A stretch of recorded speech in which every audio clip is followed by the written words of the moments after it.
The story begins in a world called Thelha. We see a boy struggling to fight off a wolf. This is because he has been chosen to survive in this world and become strong.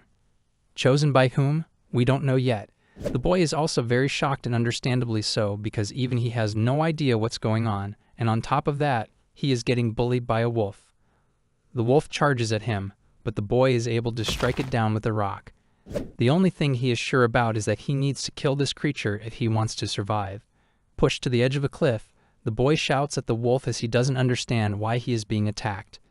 Instead of a reply from the wolf, a screen pops up with information on the wolf, which turns out to be a level 1 hell dog and is the lowest level monster in this world. Moreover, it tells the boy he possesses strength equal to that of an adult male and can level up by defeating powerful monsters. Like any typical manhwa reader, the boy is able to come to the conclusion that he is in some fantasy game world. As the wolf is at his throat, we get the perfect opportunity for a flashback. We see the boy spending his day lazing around as he had recently gotten discharged from his mandatory military service. We see on his uniform that his name is Ryu Han-bin, and the habit he adopted after being discharged became more deep-rooted. Ryu started spending his days on his PC lazing around. One day, as he was eating chips, out of nowhere smoke started surrounding him, and in a blink of an eye, he disappeared. When Ryu opens his eyes, he hears voices talking about there being 7 billion candidates for the chosen one. Ryu is confused as to what is going on. The voices continue as they talk about transmitting the guidelines. As the transmission commences, one of the voices says that he made a mistake with the guidelines, but the other one tells him that it's only for one person, so who cares? And just like this, chosen one number 398 gets transported to this dimension of Thelha. As Ryu ends the Hell Dog's life, he gains 13 XP. He frustratingly wonders why he is in this place, especially when he only got discharged 3 months ago and hasn't even had a girlfriend yet. The Heartless system kicks him when he is down with another pop-up which tells him he has only a 5% chance of survival, as it asks him if he would like to end his own life. This is enough for Ryu to get up and solidify his determination to survive and find a way out of this place. The system boosts his skills as Ryu was able to discover his will and fighting spirit. On top of this, he is given the option to select a class. Delighted by this, Ryu browses through the classes. He is least interested in the warrior class, as that is only fun in games. After some thought, he chooses the magician class because of the range, but the system rejects his selection due to his lack of capability. So he chooses the magic swordsman class only to get rejected once more. He is given the warrior class after he gets rejected from the healer class as well. Now it's time to choose a weapon. Once again, going for range, he chooses the long spear, but due to some error, ends up getting a long sword. The error reminds him of the mistake with the guidelines that the voice was talking about. He is once again stressed as the guidelines are the only useful thing, and even that is bugged. Setting aside all these setbacks, he picks up the sword as he still does not want to die. We see him swing the sword a bit, and that 5% starts making a lot of sense. 7 days have passed since Ryu came to Thelha. He tried asking the guidelines several times for info on how he can get back, but there was nothing but silence. He wonders if it's because of the bug as he fights a hell dog. After a week in this world, Ryu has figured out that hell dogs can also level up, as they are the only monsters he has fought. Moreover, he observes that the dog tries to attack him between swings, which makes him wonder if they are getting used to him like he is to them. So, changing his strategy a bit, Ryu tries to attack it from above, which could work if he had any talent for the sword. Despite that, he is able to defeat the dog and reach level 2. Upon reaching a new level, he gets the stab skill, which he can easily execute, although he isn't very good with the sword. This is also thanks to the guideline system, which can do many other things like telling him the content of the food he is consuming. Although the hell dog meat is useful, their teeth and claws are not, as they go dull very quickly. While he eats, Ryu wonders why he was brought to this place and where they sent the other 7 billion candidates he heard about.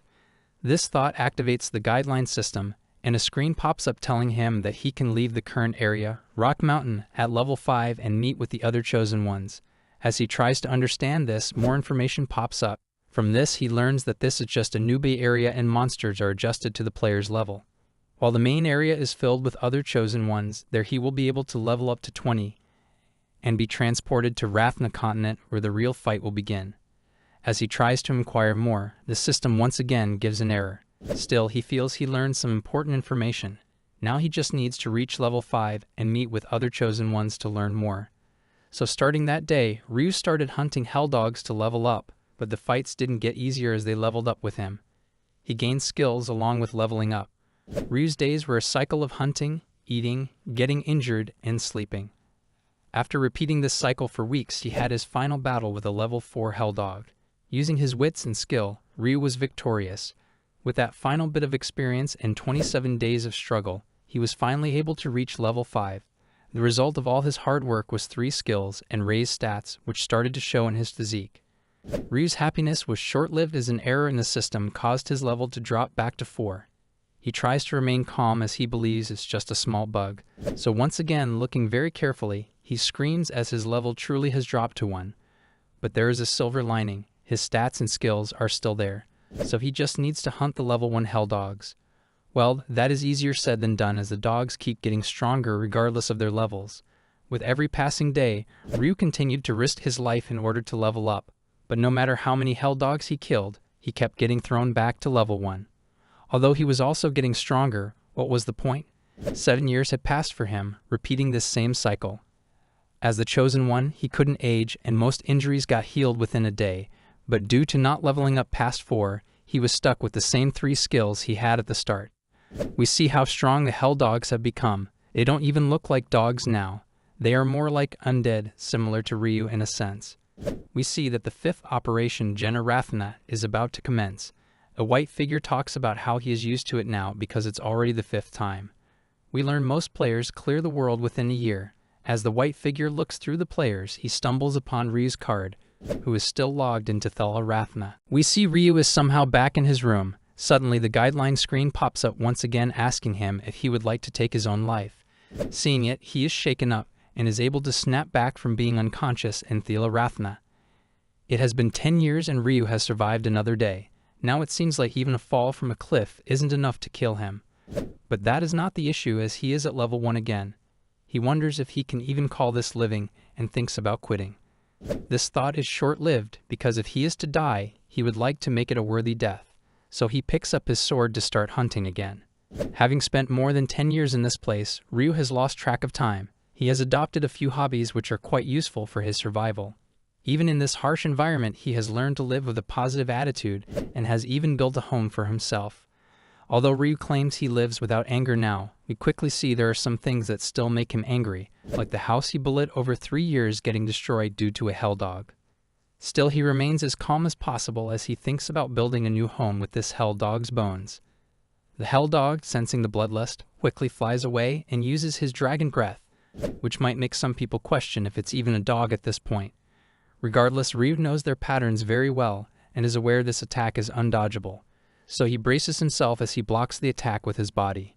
He is unscathed, although his hair get burned from the edges, leaving him annoyed once again. But it's not the time to worry about hair. Seeing Ryu unharmed, the hell dog starts casting multiple spells. Ryu blocks them by carving up a block from the surface, followed up with the final strike. Surprisingly, he misses as he is still not good with swords due to not leveling up. However, he still got his secret move, which he has used to beat tens of thousand hell dogs, the cross-impact triple cross attack, which combines all 3 of his skills. Ryu smiles upon surviving another day. We see the white figure who finally realizes that the kid who got bugged that one time is still in Thela-Rathna. This was 4 generations ago, which means 22 years have passed since then. He panics as he got no excuse. As he looks at Ryu's stats, he wonders how he was even able to survive. Just then he gets an idea as he grins with all 32 of his teeth. Meanwhile, Ryu is eating as he looks at his extra stats and wonders how strong he is. He thinks about how long he will have to live like this, but tries to stay positive as he believes a day will come when he can finally meet other people. Suddenly he sees a bright light in the sky, which we see is the doing of the white figure. After such a long time, something is happening and Ryu doesn't even know what. On the other hand, the white figure tries to get rid of him by erasing his records and sending him to a certain place. Lightning strikes and we see a dragon annoyed on the arrival of what she describes as otherworldly demons. Ryu is filled with all kinds of emotions as finally the day has come when the sky isn't red. He jumps up as he can't believe his eyes that are witnessing a beautiful blue sky. Soon gravity kicks in and he falls to the ground, although his happiness is still on cloud 9. He isn't sure what's going on as he is suddenly level 5, has gained a communication skill, and is suddenly in Rathna continent. So once again, he tries to ask the guideline system, but it's still bugged. I mean, it hasn't helped him in 22 years, so what was he expecting? He spots a screen he hasn't seen before. It reads that his final mission is to slay one of the 6 goddesses of Rathna. The rewards for this will be returning back to Earth in an eternal body and 3 wishes. In addition, the screen also tells him to keep his identity secret and to go register at a hunter's guild. As he is busy reading all this, a monster suddenly appears, and it's a dragon. Considering Ryu's luck, he should be happy it isn't the goddess already. Well, the dragon doesn't seem pleased, so Ryu goes for his sword to fix her mood, but his sword is not with him as he dropped it near the water. The dragon isn't willing to wait for him, so he has no other option but to use his fists. The dragon laughs at his strategy only until she gets punched, which sends her flying without consent. Even Ryu is shocked to see how easily he defeated her. After this, we hear the really sad story about how the dragon was bullied by otherworldly people. The story is so sad I don't even want to talk about it, so moving on, we learn that she is actually a wyvern, as dragons have 4 legs. Ryu isn't interested in this. What he wants to know is how she knew he was from another world. She tells him she can't tell by just looking. She only knows when they die and their bodies disappear. In conclusion, no one will be able to tell Ryu's identity, and the dragon was just assuming he is from another world. He further inquires if this is the Gratitude Kingdom as the guideline says, but the wyvern responds that it's now called the Extrad Kingdom as the previous one was destroyed. Ryu is a bit annoyed with this new info and asks her why she attacked him. She tells him because he is an otherworldly demon, which isn't the appropriate word to use in her situation. Scared, she mentions the goddess, which piques Ryu's interest. Before she tells him any further, she asks Ryu if she can go home and rub some medicine as she is in pain. He isn't very understanding at first, but decides to go with her so she can't run away. The wyvern tells him that at first the otherworldly humans and Rathians got along, but soon they started killing the Rathians in order to level up. The more powerful among them banded together and made a group called Great Earth in order to kill the goddess. There was no way to fight against them when they were being led by a level 100 leader, so before they came, the continent's 4 heroes, Berold, Zenobia, Garhan, and Halion, massacred them. In conclusion, the otherworldly have made a contract with the wicked demon god, so they are quickly executed when their identity is found out. Hearing all this isn't very pleasant for Ryu as he finally escaped that rocky hell after dozens of years, and now he has to suffer for something that happened before he even came here. Not like our man will give up, so he determines himself to kill the demon god and get back home. But before that, he needs to take care of someone who knows his identity. The wyvern promises to not tell anyone, but all we hear is a scream. Who knows what happened to that poor thing? 5 days pass by and Ryu finally reaches Onpras City. The city is located near Saith Forest and a dungeon in Ithan Plains, so most people who come to this city are hunters, wannabe hunters, or otherworldly beings. As Ryu enters the guild, everyone assumes he is already a hunter from his physique. As soon as he states that he wants to register, everyone suddenly goes for their weapons. Some time ago, back at the cave, we see the wyvern is safe. Ryu asks for her help in getting equipment and clothes so he can blend in. She is a bit hesitant as she assumes Ryu would kill her afterward anyway. But Ryu tells her that she can't really go and tell other people about him as she is also wanted for killing. As she gives it a thought, Ryu adds that he feels nice having a conversation with someone after so long. This touches the wyvern's heart as she remembers her old friends. She agrees to help and throws in some clothes. He starts stripping in front of her, which flusters her a bit. He argues that she is also naked, to which the wyvern has no response. He somehow gets into his new clothes and the wyvern teaches our country boy some common sense, but he is more interested in how he can meet the goddess. For that, she tells him he needs to become one of the 4 heroes or perform a great service to receive their blessing, which is not easy. So the best course of action is to become a hunter and hunt monsters in dungeons which were made by the demon god Ormflaus. Ryu mentions that the guideline system also mentioned this, but he seems to be the only one who can see it. He further tells the wyvern that it's broken, so he doesn't have much to go on, yet she seems interested in what it says. Entering the guild, Ryu tries to be natural, especially after the wyvern puts so much time into him. But he is barely holding himself together as he registers himself with the name Eric Garun. As the receptionist welcomes him, he feels relieved and thankful for the wyvern's help. However, as he mentions that he wants to become a hunter, Everyone gets very suspicious about his identity, as he isn't already a hunter despite his physique. Ryu immediately notices the change in atmosphere but remains calm as he is told to place his hand on the measuring stone. Everyone is closely observing to see his abilities. He slowly moves his hand towards the stone as he can't back down now. Meanwhile, everyone else readies their weapons. Before we move on, we and the Wyvern are shown the beautiful dreams of Ryu, which I can say with confidence she didn't want to see. Back at the guild, everyone laughs in relief as he is just a level 5 swordsman. Ryu is confused about what is going on. The receptionist apologizes for mistaking him as an otherworldly human. He learns that most of them are level 20, and they still come to register as hunters despite their high level, which is an obvious giveaway. The registration fee is 300x. Hearing this, our boy almost loses his soul as he had hoped to spend 6 months with the 400x he took from the Wyvern. As he leaves with the badge, his hands tremble, having spent most of his money. Ryu is determined to make a name for himself, so he requests a dungeon exploration quest. Hearing this, a typical cocky-looking guy shows up, telling Ryu to know his place being only level 5.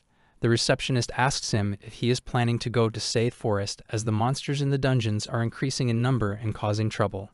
He responds that he has to as he is the only high level here. This helps us understand how talented he is in being annoying.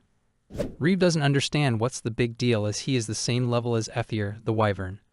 Although he is still a bit higher level than people at the guild, Ryu still doesn't want to get involved with him, which in my opinion is a very good decision. But fate has different plans for unlucky Ryu, as the receptionist mentions Mr. Annoying still has room in his party. She tells Ryu to join it as he won't be able to do missions alone and can also learn more about the job. However, there is still hope as Laud already has a newbie, so there is no room. The newbie introduces herself as Etis, as she lies about being a level 25 mage, hiding her true level. Ryu instantly looks away from her in order to be less suspicious. As we all thought he was safe, Laud decides to take Ryu, the insect, into his party due to his love for Miss Seguire, the receptionist. Ryu tries to ignore the disrespect, but Laud keeps intruding into his space as he unsuccessfully tries to lift his sword. Annoyed by this, Ryu draws his sword, picking out Laud with it. As everyone cheers for them to fight, a man looks at Ryu as he expresses having found who he was looking for. Everyone is shocked to see Ryu's strength, which I don't understand why. Can't they see his physique? Well, there is at least one person who notices the premium meat in front of his eyes. That person is Berkman. He praises Ryu's body while also telling him he should be careful not to destroy the guild if he doesn't want to fight everyone here. Taking his advice, Ryu quickly puts his sword back as he doesn't want to fight anyone. We see Laud is on the ground and feels disrespected, so he tells Ryu that no one will take a weak level 5 like him in their party but him. Ryu feels a bit worried as he needs to earn money and level up somehow. Seeing this, Berkman intervenes, telling Ryu he doesn't need to worry as leveling up will be easy for him with his physique. He mentions he was looking for someone like him and offers him to join his party. The old man knows the worth of Ryu's muscles and keenly waits for his response. Although Ryu knows he won't be able to stay in the party for long due to his high growth rate, he gladly accepts the offer. Onpras is a city run on the shoulders of hunters as they bring monster materials which are used to create products that are traded in the market. We finally see the Berkman party in action. The old man tanks the attacks from monsters while their spearman, Amber, is the damage dealer of the party. Dealing with the monster, Berkman gets injured. Amber shows her concern, and we see a bit of romance brewing between them. They are interrupted by Erwin, the old man's sister and the party healer, as she instantly heals his wounds. While her attention is diverted, a monster is about to bite her but is taken out by their magician Hubert, who plays the role of supporter in the party. With these four, their party is number 1 in the city when it comes to reliability and teamwork. Thus, it's the perfect party for Ryu to be in. However, the only issue is that the only job available for him is the bag boy. Despite that, the party shares the profits equally, and they even leave the weak monsters for Ryu. Sensing something from Ryu, the monsters send their boss to fight him. However, he is taken out in the blink of an eye with a stone bullet. It is not an actual skill, just Ryu throwing stones, but he doesn't get any experience because the monster was low level according to the system. Erwin comes to take him as they are done with hunting. Back at the camp, Erwin butchers the monsters for materials. They all smile and laugh, truly a wonderful evening to spend with everyone. Ryu fits right in as he has spent 20 years carving hell dogs. Hearing this, Erwin asks how old he is. Ryu replies that he is 24 as he never aged after that. This makes everyone curious and they inquire about his parents. Ryu tells them he was kidnapped when he was 4 and doesn't remember how they look like. This makes everyone tear up and they accept him as part of their family. As Ryu thanks them for accepting him in their party despite his levels, Berkman tells him levels aren't important as he was level 25 for 5 years. Ryu finds it a bit confusing as he is still level 25, but he finally understands as he learns there are no high-level monsters outside the dungeon. The highest one being Lord Devolk, which he already slayed. The real hit comes when he finds the party doesn't plan on going to the dungeons. Hearing this, he gets up telling everyone he will go practice with his sword. Worried about him, Hubert goes after him, but he is unable to find him. Meanwhile, Ryu is running through the forest in disbelief as there truly are no monsters that can give him experience.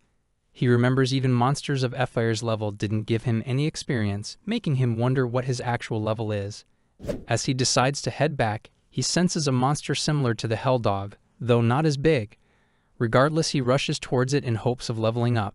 Finally reaching the destination, Ryu goes for his sword, but is surprised instead, as the monster turns out to be a half-naked girl from Loud's party. But instead of a girl, it turns out to be a guy, or to define it more appropriately, he is what the weebs would call a trap. Regardless, Ryu quickly tries to leave as he still needs to find that monster, but he is stopped by Atis, who finds him suspicious for trying to look for strong monsters despite being a level 5.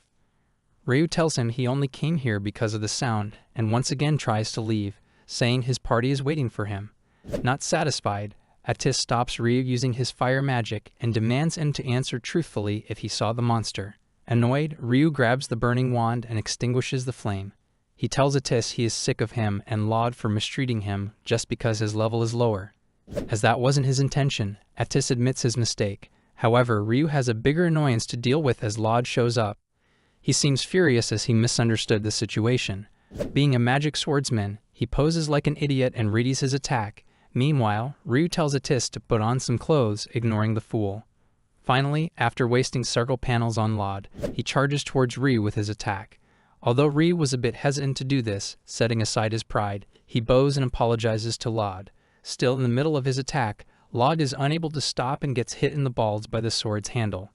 As Ryu sits in remorse, he feels horrible and tells Berkman he won't be able to forgive himself for causing a man such horrible pain. Erwin steps out and tells everyone the horrible news. Though Laud's life wasn't in any danger, he lost something way more precious. Every man in the room understood his pain but was powerless to help him. The next morning, Atis took him back to Onprust after telling him the truth, which devastated the poor ball-less man. We learned that Laud went to the dungeon alone. Ryu doesn't understand why Amber thinks that's a suicide mission, as he thought Laud was a fairly high-level player. She explains this is because the monsters she'd hunted to level up were not high level. Moreover, she explains that dungeon monsters are different as they are not originally from this world. This is because they are created by the dungeons set up by the evil god Ormflas. Amber also mentions that these monsters are usually level 30 or even higher, which makes Ryu wonder if he can level up there in secret. His plans face several bumps upon learning that screening for dungeon entry is not easy as otherworlders go there in secret to level up. Putting aside his schemes, he asks why Laud wanted to go there so badly. Berkman answers that he was probably looking for an artifact which comes with different abilities and shapes, and Laud probably wanted one which is rumored to heal all wounds. That night, when everyone goes to sleep, Ryu sneaks out. As he walks around in the dark, creepy forest, he has no clue where to find the monster, so he decides to ask Ethyr as she lives nearby. We soon learn he has no idea where her house is, but he is able to stumble upon some monsters. He is shocked to see the monsters, although he was looking for them. It's a level 31 monster who, according to the guideline, usually lives in dungeons and is unaffected by sword attacks.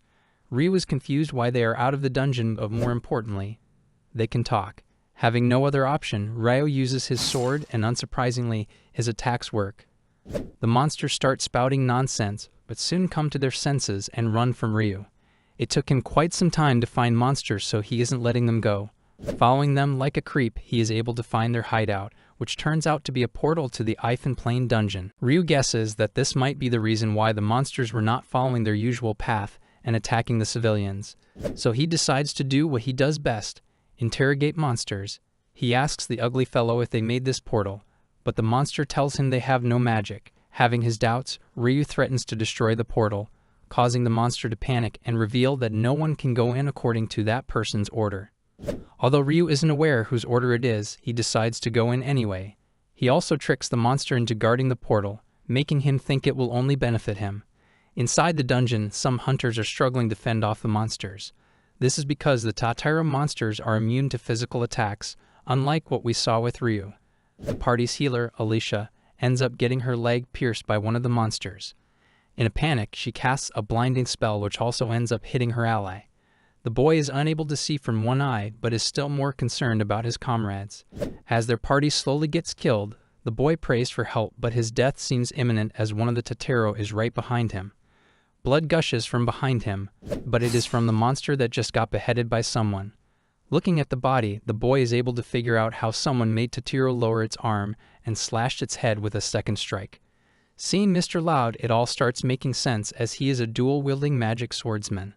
The boy knows Laud and finds him amazing, unaware of the fact that Laud has been struggling to survive in the dungeon since he got here 70 days ago. We see that he ended up in the dungeon after he got drunk one day. The only reason he hasn't left is because he doesn't know how to. Meanwhile, the story going around is that Laud is looking for a healing artifact for his untreatable injury. Seeing Etis injured, he uses his high potion on her despite their rarity. Etis suspects that he is doing this because she is a girl, but Laud tells her it's only because it's useless for his injury, while in reality, he just doesn't want any difficulties as they leave because of her injury. Etis promises to one day repay her debt, but for now, Laud tells them they should head back using her injury as an excuse. As they head back, Laud starts feeling pain, which is caused by an upset stomach and not an incurable injury. Not knowing this, the party finds his actions even more admirable. Suddenly, the ground shakes, but Etis knows there are no earthquakes in the dungeon, meaning it could be a monster. Laud tells them to leave using the side path as he doesn't want to look uncool in front of a girl. She is reluctant, but he tells her to leave as it's coming. The boy takes Etis and leaves, not wanting to be a burden on Laud, but he didn't want him to leave as well. Now that it's come to this, Laud decides to fight. He immediately runs, seeing a large horde of Tataro, but oddly enough, they also seem to be running away from something. On the other side of the dungeon, we learn the reason for their fear, which is none other than Ryu. He is trying to gain experience while also trying not to destroy the dungeon with his sword. The Tataro reports him to their boss, who despite his instincts to run, decides to fight. The experience-hungry Ryu enters, breaking through the wall and killing the boss without even realizing it. His eyes go straight towards the fireball bracelet artifact, which he cluelessly wonders why it isn't guarded. After going through the numerous thoughts in his mind, he decides to take the artifact because it can throw fireballs. Instantly getting into the Kamehameha position, Ryu starts to slowly say fireball, finally unleashing it like a true weeb. We learn that monsters don't breed but are manufactured by the dungeon in special zones. These areas are sources of magic which, for some reason, take the form of items or artifacts. Considering Ryu's luck, it's unsurprising that the artifact didn't work, the reason once again being his low level.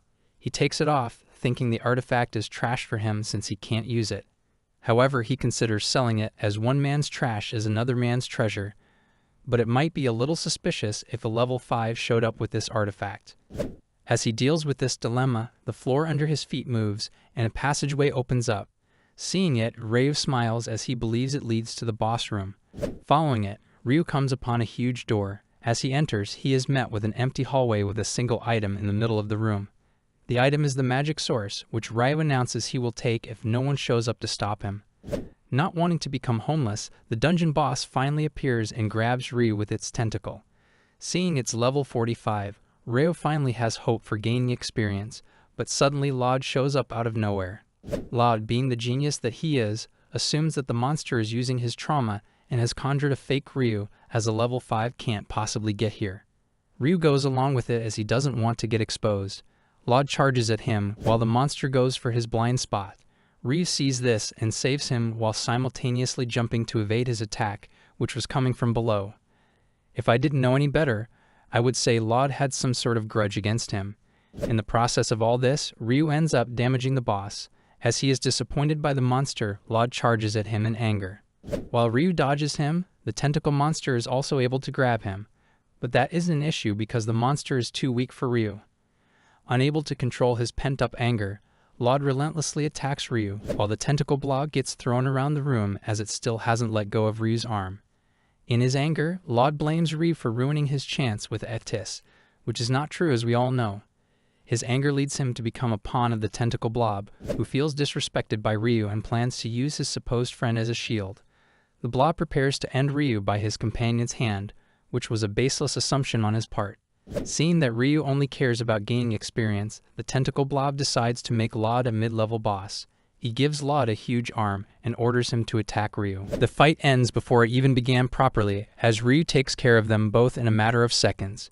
He is disappointed by the level 45 boss, who realizes he was defeated with just the wind pressure of Ryu's swing. While Ryu is wondering about his level, the tentacle blob seems to be plotting something. He leaves his main body in the shape of a one-eyed bat-like creature, as he needs to tell someone about Ryu before he takes the source. Although Ryu spots him, he isn't really interested and decides to head back. Suddenly, he sees something regarding 54.5 billion points. The next morning, we see the Berkman party is up.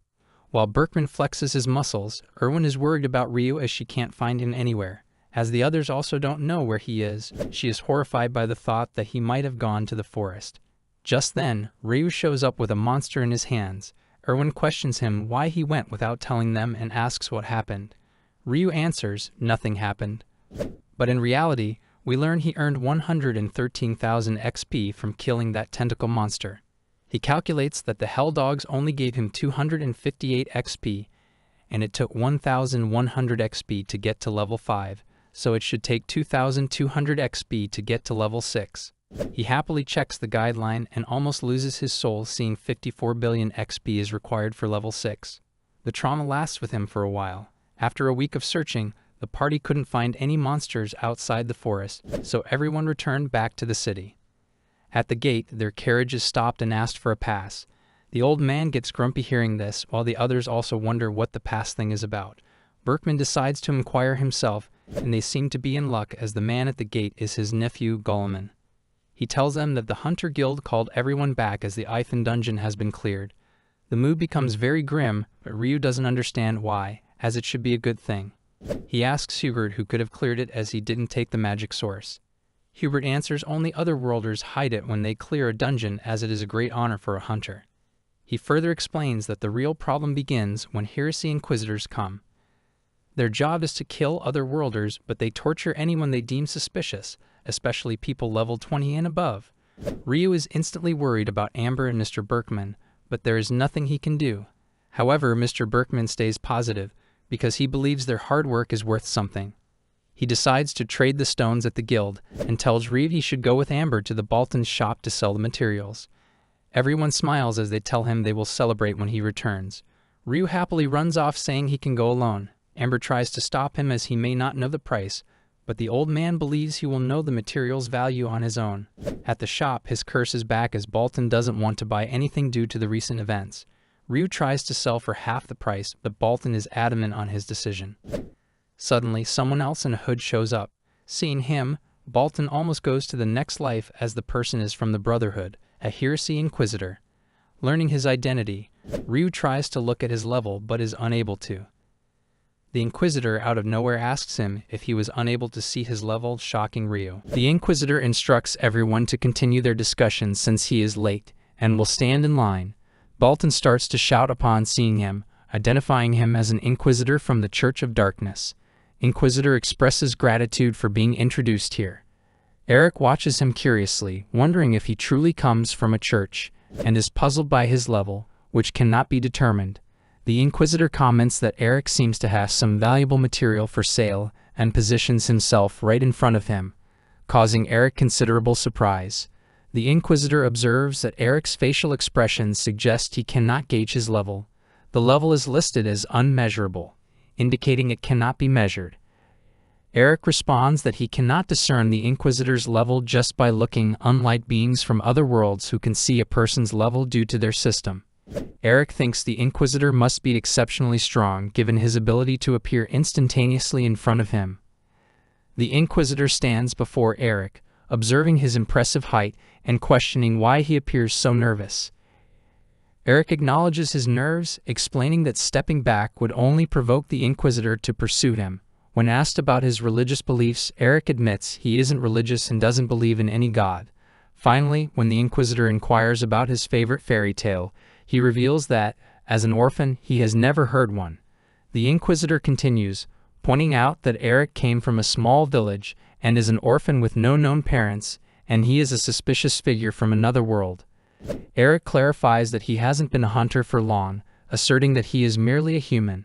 The Inquisitor speculates that Eric's level should be quite low, around 21 or 22. He quickly retrieves a badge and places it on Eric's hand to check his level. The badge reveals Eric's level as 5. The Inquisitor lifts his helmet and looks up. He is astonished, as a level 5 is extremely low. Eric remarks that he can sell his goods now. He then takes out his goods and hands them over to Mr. Bolton. Mr. Bolton, inspecting the goods, comments on Eric's composure in the presence of an Inquisitor. He acknowledges that the items are quite good but indicates that he will need to negotiate, even though no one might come to buy them. He decides not to give Eric anything. As Mr. Bolton examines the bag, his attention is drawn to an artifact, a fireball artifact. Eric's focus remains on the Inquisitor, relieved that his low level spared him from being caught. He suspects the Inquisitor's strength, noting he couldn't gauge his level due to the mask. Mr. Bolton picks up an artifact and inspects it, recognizing that it should not be with someone at low level. As Eric reaches out to retrieve the artifact, it slips from Mr. Bolton's hand and falls, rolling to the Inquisitor's feet. He halts and examines the artifact, concluding that it appears special and powerful, and should not be in the possession of someone at level 5. Seeing this, Mr. Bolton hastily departs. Eric wonders what excuse he should make now, having expected a simple check and departure. He considers whether to claim ignorance and say the artifact was found on the way. The Inquisitor advances and informs Eric that a level 5 hunter should never enter a dungeon, and the artifact is very valuable. He advises Eric to keep it safe to prevent theft. He is surprised by how readily the Inquisitor believed he was not the artifact's source, and continues to listen as the Inquisitor begins telling a story. He describes a married couple from 15 years ago. The husband was a powerful hunter, and his wife and son lived at home. Although he was not the leader of his party, many people surrounded him due to his strength. One day, they embarked on a quest to kill a monster. Upon encountering the beast, the husband became terrified and prevented anyone from approaching, despite the monster not attacking. His party members were puzzled by his fear and attempted to persuade him to face the monster. When pressured, he revealed that the monster's level exceeded 800, making it far beyond their capability to confront. His friends don't believe him, so he reveals that he's from another world equipped with a guidance system that can identify anyone's level. Just then, the monster, previously dormant, begins to attack, its level dangerously high. Panicked, his friends flee, leaving him alone to face the threat. After they run away, the story shifts back to the Inquisitor. He asks Eric a question about who will die in the story. The person from another world fighting the monster or someone else. Eric answers that it's obvious the person from another world will die because he has revealed his identity. The Inquisitor replies that's not the case. The one who will die is the party leader, not the person from another world. The leader goes to inform the Church Inquisitors about the person from another world in his party. Upon hearing this, the Church Inquisitors arrest and investigate all the members of this party, killing them during the process. Later, the person from another world emerges alive from the dungeon, having survived the monster's attack. But when he returns home, everything is destroyed. The village learned about his identity, and his family was burned by the villagers, so he killed them and fled. The Inquisitor concludes by saying that anyone who associates with someone from another world will always end up dead. He doubts whether Eric can commit such a crime. Eric then questions about why he is telling this story and what it means. The Inquisitor explains that the person who gave Eric the artifact to sell is from another world and is likely his party leader. The story was meant to convey this message. Since Eric is just a level 5 rookie hunter, the Inquisitor plans to use all his strength to try to protect him. However, he can't guarantee the safety of Eric's party and asks about his party's name. Eric, upon hearing this, rushes to punch the Inquisitor, but just as Eric throws the punch, the Inquisitor quickly steps back. At this moment, Artis arrives. He immediately asks the Inquisitor to forgive Eric, saying there's been a misunderstanding. Artis explains that he came personally to clarify the situation. Eric, surprised and anxious, tells Artis that this situation is extremely dangerous. Artis shoots a glare and scolds Eric, pointing out that he's made a mess and is late. Artis admits he made a mistake by handing over the valuable artifact to Eric. Eric, feeling like a child, sits down in a panic. The Inquisitor asks Artis who he is, and he introduces himself, saying he's Artis Bannister, the 37th head of the Bannister family. The Inquisitor checks Artis's badge and remarks that he heard the Bannister family was extinct, but here he is, standing with the badge. Artis explains that although it's tough, he is trying his best to restore his family's pride. The Inquisitor says he can't take off his mask due to official business, but asks Artis what his connection is to Eric. He replies that Eric is his servant, recently hired. Despite Eric's good physical appearance, Artis adds that he's quite clueless and slow-witted. Eric is shocked to hear himself described as just a servant and feels uneasy about it. Artis steps in, explaining that he asked Eric to bring the artifact for magic research. The Inquisitor then questions Artis about his own interest in magical artifacts. Though Eric doesn't fully grasp their conversation, he feels compelled to involve himself. Approaching Artis, he begs for forgiveness, only to be swiftly criticized for his poor acting. Artis then says he needs to do his own research and is leaving. They bid farewell. As they walk away, Eric thanks Artis for his help and apologizes for his behavior. Artis warns Eric not to try acting again in front of anyone because it was really bad.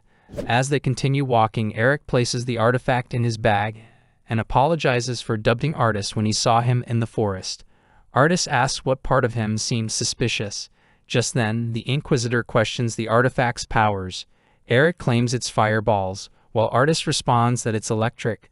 Their conflicting descriptions leave them puzzled. The Inquisitor, now suspicious, apologizes and informs them they both must come with him to jail. On his first day with the Buckman party, Eric finds himself navigating the forest alone, growing increasingly frustrated as he tries to level up. He faces a tree ogre, a giant rooster, and a mud slime. The monsters he encounters fall with a single strike, but none of them give him the much-needed experience points. He calls demons dogs who gave him more points were better than the lowly monsters. He keeps on relentlessly killing the monsters to raise his level. Back at the camp, Buckman calls out to Eric, who's lost in his thoughts, and offers him a plate of food as a welcoming gesture. Buckman presents the meal with a touch of humor, but Amber erupts in mock anger at the suggestion that her cooking might be supper. She warns Eric that being accepted into the party means proving his worth and accepting what he gets. One of his party members mocks him, stating that he won't last long in this party. Although Eric suspects there might be some mischief in the food, he figures it can't be worse than the hell dog meat he's been eating. Grateful to not be alone anymore, he sits down to eat. Despite the spicy flavor, he finds the meal surprisingly delicious, much to the party's amusement. He even asks for seconds, showing his willingness to embrace the fellowship. Then they finally reveal that they made it just to prank him, and he shouldn't have eaten it all. That day he felt like he had finally escaped that nightmare of a mountain. Back in the present, as the Inquisitor releases his powers, creating a massive wind vortex around them, Eric asks Artis what's happening, wondering if this is some kind of wind magic. The wind is intense, but Artis quickly dismisses the idea, saying he doesn't feel any mana in the air. He figures out that this must be a special ability, and realizes the Inquisitor isn't just any low-level magician. Eric, hearing this, realizes that fighting the Inquisitor won't be easy. If he goes all out, the Inquisitor might discover that he is from another world. The Inquisitor, now standing within a large wind barrier, warns them that even if he cuts off their arms and legs, they won't die, but they'll stay alive. He offers them a deal, if they cooperate and walk out of here with their own feet. Eric, realizing there's no escape and that Artis is now caught up in his mess, steps forward. Eric confronts the Inquisitor, asking if they're searching for the dungeon closer. He boldly offers to help them find that person, hoping they'll leave without causing any harm. The Inquisitor deactivates his powers and agrees, saying they'll leave as long as they find the hunter who closed the dungeon. Just as Eric is about to reveal that he's the one who did it, a loud voice interrupts from the side. Everyone turns to see a horse-drawn carriage approaching, with a man shouting from the top, claiming to be the hero who cleared the dungeon. Eric and the Inquisitor are both stunned as they watch the scene unfold. Mr. Loud, standing proudly on the carriage, claims to be the one responsible for closing the dungeon by taking the artifact. With Jack and Alicia by his side, he looks every bit the hero. Jack sarcastically remarks that they thought he might have died in the dungeon given the tortoises inside and never expected to see him alive. The man eagerly recounts that he passed out inside the dungeon, and when he woke up, the boss was already dead.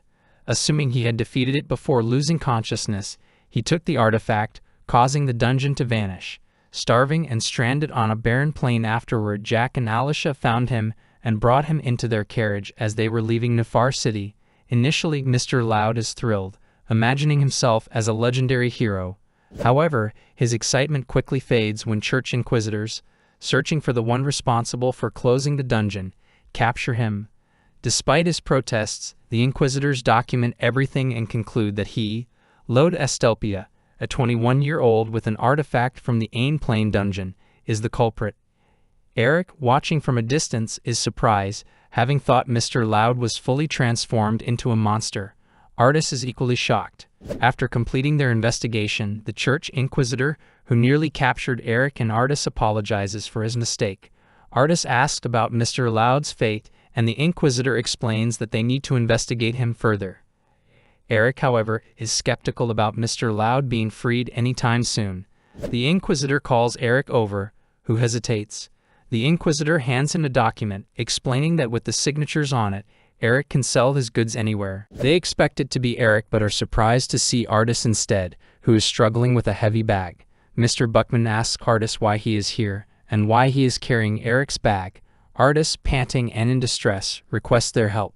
He collapses right there, with the heavy bag falling on top of him. Mr. Buckman rushes over, lifts the bag off Artis, and helps him sit up.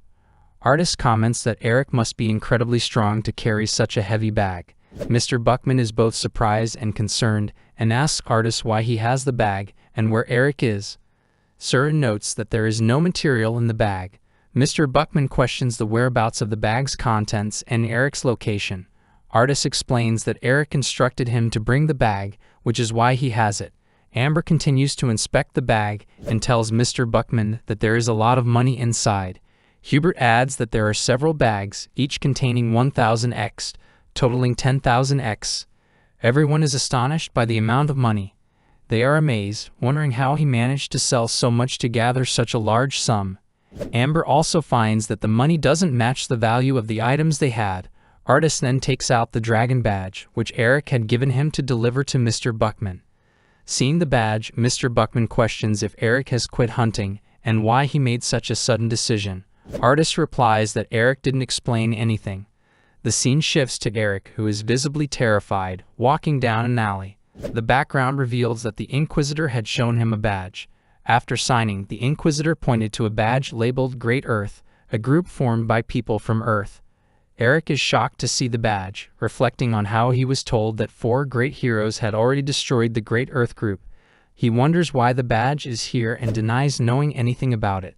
The Inquisitor puts the badge back in his box and says it's understandable that as a level 5 hunter, Eric wouldn't know about such things. The Inquisitor was merely asking if he had seen the badge before. He adds that even though Eric is a level 5 hunter and not from another world, if he recognized the badge, he should remember the ancient story. This is the final concern for Eric, who is deeply afraid for his entire party. As he walks through the area, he's so enraged that he punches a cart, breaking it. His frustration is palpable. He did not mean to cause trouble. Eric notices 3 people standing to the side, each holding a cigarette. They look like troublemakers, and it turns out the card belongs to them. Back at the guild, the remaining members are shocked by Eric's sudden departure from their group. Kubite insists that Eric can't just leave the party like this, demanding an explanation for his abrupt decision. Saber argues that Eric's return of his badge clearly indicates his decision to leave his hunter career behind. Kubite insists on talking to Eric to reconsider his decision. Mr. Buckman advises patience, acknowledging the inherent danger in their line of work. As Artis prepares to leave, Buckman asks him to convey their readiness to welcome Eric back if he returns. Artis agrees and exits. Meanwhile, the 3 troublemakers remain confused and frustrated about Eric's sudden decision. Artis reflects on the conversation, feeling that he didn't speak to Eric properly. He is envious of Eric's situation, wishing for a supportive family like his. Meanwhile, Eric's tied to a chair, with people pouring water over him to bring him back to consciousness. The person pouring water on Eric's head informs his boss that he has regained consciousness. The boss tells him to step aside as he assesses the situation. Eric is disoriented, wondering where he is and who has captured him. A large, imposing man stands before Eric and questions him, noting that Eric is a hunter because of the sword he carries. He accuses Eric of injuring his men, specifically mentioning that Eric broke their arms and legs. The three men from earlier confirm that Eric severely beat them and destroyed their cart. The boss demands to know how Eric dared to attack his men and why he ended up sleeping in their territory after the assault. Eric explains that he is willing to apologize, but he didn't break their limbs. The injuries were a result of their attack on him. He had no place to stay, so he ended up sleeping there. The boss asks his three subordinates if Eric's story is accurate. The three men, still in pain, confirm Eric's account, admitting they attacked him first. They acknowledge his unusually tough body, speculating that he must have used magic to enhance his resilience. Furious, the boss demands to know what magic Eric used.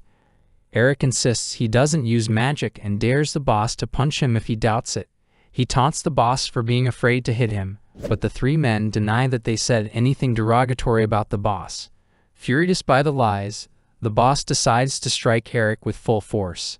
However, in the next scene, the boss is shown with his fingers injured, crying out in pain. Eric remarks that the boss is weaker than a tattered monster. Eric surveys his surroundings, contemplating whether to kill everyone and escape, but he notices many people watching him, wondering if he is a magical swordsman or a magic user. The scene shifts as more people arrive, including the mayor. They comment that Eric seems to be a harmless puppy that wandered away from home. The mayor's companions urge him to stay back, warning that Eric is dangerous. Eric confronts the mayor, questioning why he's being called a dog and expressing his deep dislike for them. He offers to share his story if the mayor is interested. The old man, unimpressed, dismisses Eric's offer and mocks him, suggesting he must be from Rock Mountain. Despite his subordinates' concerns about Eric's unknown abilities, the leader orders them to let Eric go, warning that he could easily defeat them if he wanted to. Surprised by the boss's knowledge of Rock Mountain, Eric asks how he knows about it.